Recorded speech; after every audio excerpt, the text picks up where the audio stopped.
एक बहुत इंपॉर्टेंट चीज़ है जो मैं यहाँ पर आप लोगों को समझाऊंगी कि जब भी आप आईब्रोज कर रहे हैं या थ्रेडिंग कर रहे हैं किसी भी पार्ट पर, आप फेस के किसी भी पार्ट पर कर रहे हैं, तो किन चीज़ों का आपको याद रखना है।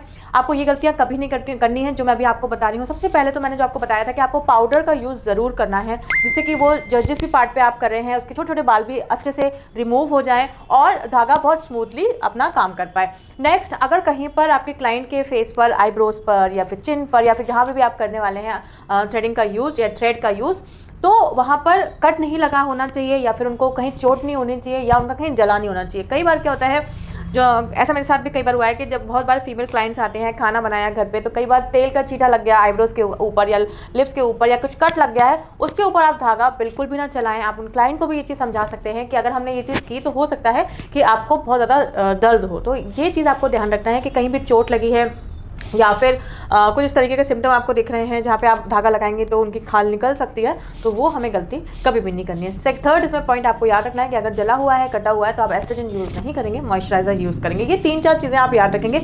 एक और पॉइंट है इसमें जो मुझे जस्ट अभी याद आया कि अगर आपके क्लाइंट को बहुत ज़्यादा दर्द हो रहा है, आईब्रोज नहीं बना पा रहे हैं, तो आप धागे को गीला भी कर सकते हैं। बहुत हल्का सा धागा अगर आप गीला करके चलाएंगे, हालांकि ये हर किसी टाइम काम नहीं आएगा, लेकिन अगर आपके क्लाइंट की बहुत ही ज़्यादा सेंसिटिव स्किन है और वो कई बार ऐसा होता है कि आपके पास ऐसे क्लाइंट है जो पहली बार बना रहे हो, बिल्कुल बनने का नाम ही नहीं हो पा रहा है क्योंकि उनको इतना ज़्यादा पेन हो रहा है, तो आप आईब्रोज का जो धागा होता है उसको हल्का सा गीला कर लोगे, वेट कर लोगे, उसके बाद आप चलाओगे तो उनको उतनी ज़्यादा नहीं लगेगी। तो ये कुछ पॉइंट्स हैं जब आपको याद रखने हैं जब भी आप आईब्रोज करेंगे।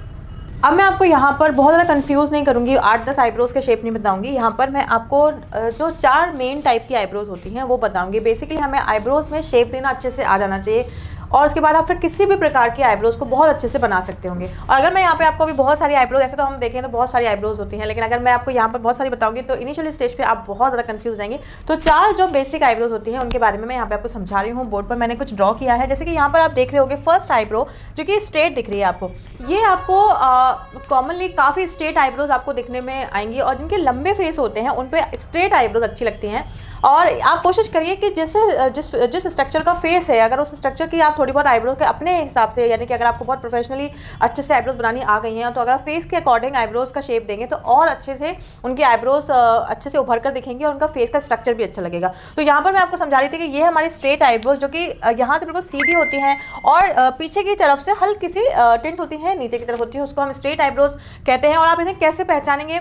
स्ट्रेट आईब्रो पहचानने का बड़ा ही आसान तरीका है। अगर सीधी सीधी आईब्रोज हैं तो इसका मतलब है स्ट्रेट आईब्रोज हैं।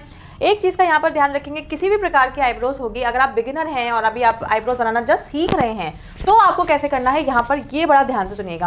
आप हमेशा जितने भी एक्स्ट्रा हेयर्स हैं, आपको अगर थ्रेड पकड़ा दिया गया है और आप बिगिनिंग में आप जस्ट सीखने वाले हैं और स्टार्ट करने वाले हैं, तो आपने पाउडर अप्लाई करना है। उसके बाद आपको बिल्कुल हल्के हल्के हाथों से जो एक्स्ट्रा हेयर्स आपको पीछे के साइड दिख रहे हैं, यहाँ से स्टार्ट करेंगे। आप पूरे दोनों हाथों से पकड़वा लेंगे ऊपर नीचे, एंड देन उसके बाद आप स्टार्ट करेंगे, सिर्फ एक्स्ट्रा हेयर्स को रिमूव करेंगे। आपको क्या गलती नहीं करनी है, क्योंकि जितने भी बिगिनर्स होते हैं वो ये गलती करते हैं। यहाँ पर अगर आप थोड़ा सा ध्यान देंगे तो आप बिगिनर भी होंगे तब भी आपकी आईब्रोज, आपके क्लाइंट की आईब्रोज कभी भी नहीं बिगड़ेंगी। आपको ये वाला जो अंदर वाला पार्ट होता है ये बिल्कुल टच नहीं करना है। आप बस प्रैक्टिस के लिए एक्स्ट्रा हेयर्स निकालिए और जिससे कि आपका डर निकलेगा क्लाइंट के ऊपर करने का। उसके बाद आप यहाँ पर अगर उनके बाल रह गए तो किसी ऐसे प्रोफेशनल ब्यूटिशियन को पकड़ा दें थ्रेड जो बनाता है। तो प्रैक्टिस अगर कर रहे हैं तो सिर्फ एक्स्ट्रा हेयर्स निकालेंगे, ये वाले हेयर नहीं निकालेंगे, क्योंकि अगर यहाँ पे आपने शेप देने की ट्राई किया तो आप उनको यहीं से उनकी आईब्रोज को बिगाड़ देंगे और आपका क्लाइंट फिर आपके पास कभी नहीं आने वाला और आपसे कभी आईब्रो नहीं कराएगा। तो ये एक प्रोफेशनल टिप है जिसको कि अगर आप मानेंगे तो आप बिगनर्स जो होंगे वो बहुत अच्छे से आईब्रोज भी करने लगेंगे। नेक्स्ट यहाँ पर जो आप शेप देख रहे हैं वो कर्व शेप की है। ये आईब्रोज भी काफ़ी कॉमन है। ये ज़्यादातर गोल चेहरा होता है उनके फेस पे अच्छी लगती है और ज़्यादातर गोल चेहरे वालों की कर्व्स होती हैं। कर्व का क्या होता है कि यहाँ से हल्की सी स्ट्रेट होती है और ऊपर से उठती हुई जाती है, उसको हम कर्व आईब्रोज बोलते हैं। और इसमें भी आपको यही करना है अगर बिगनर है, जैसे मैंने आपको बताया। नेक्स्ट है आपकी आर्च आईब्रोज जो होती हैं वो काफ़ी अनकॉमन है बेसिकली। एंड आर्च आईब्रोज में क्या होता है कि यहाँ से हल्का सा स्ट्रेट रहता है, जैसे आप यहाँ पे ड्रॉ बनाया हुआ है मैंने, आप देख सकते होंगे। और ये जो सेंटर वाला पार्ट है ना, हल्का सा ऊंचा रहता है और फिर नीचे, तो इसको हम आर्च आईब्रोज बोलते हैं। और आजकल ज़्यादातर जो गर्ल्स हैं वो आर्च आईब्रोज बहुत ज़्यादा पसंद करती हैं। ये कुदरती होती हैं। वैसे तो मैं आपको बताऊँ कि जितने भी आईब्रोज के शेप्स होते हैं वो आप जैसे भगवान ने आपको दी है वैसी ही होती है, लेकिन कुछ आप प्रोफेशनली तरीके से उनकी ऊपर नीचे कर सकते हैं। जैसे अगर किसी की कर्व है तो आप उनका हल्का हल्का ग्रोथ देके आर्च आईब्रोज बना सकते हैं। वो खैर धीरे धीरे आता है जब आप बिल्कुल प्रोफेशनली सीख जाते हैं आईब्रोज करना।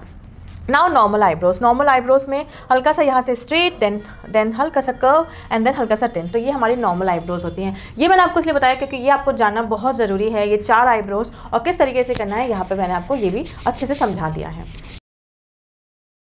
सो गाइज, अभी तक आप लोगों ने समझा कि कितने टाइप्स की आईब्रोज होती हैं, हम किस तरीके से शेप दे सकते हैं फेस के अकॉर्डिंग। इसके अलावा हम आईब्रो थ्रेडिंग कहाँ कहाँ कर सकते हैं पूरे फेस पर। नेक्स्ट वीडियो में मैं आप लोगों को समझाऊंगी जो मेन इंपॉर्टेंट पार्ट है कि आपको धागा किस तरीके से यूज़ करना है, किस तरीके से चलाना है। मैं इसके पार्ट्स इसलिए लेकर आ रही हूँ क्योंकि आप लोगों को एक एक चीज़, एक एक कॉन्सेप्ट मैं बहुत अच्छे से समझाना चाह रही हूँ और समझाने की कोशिश कर रही हूँ।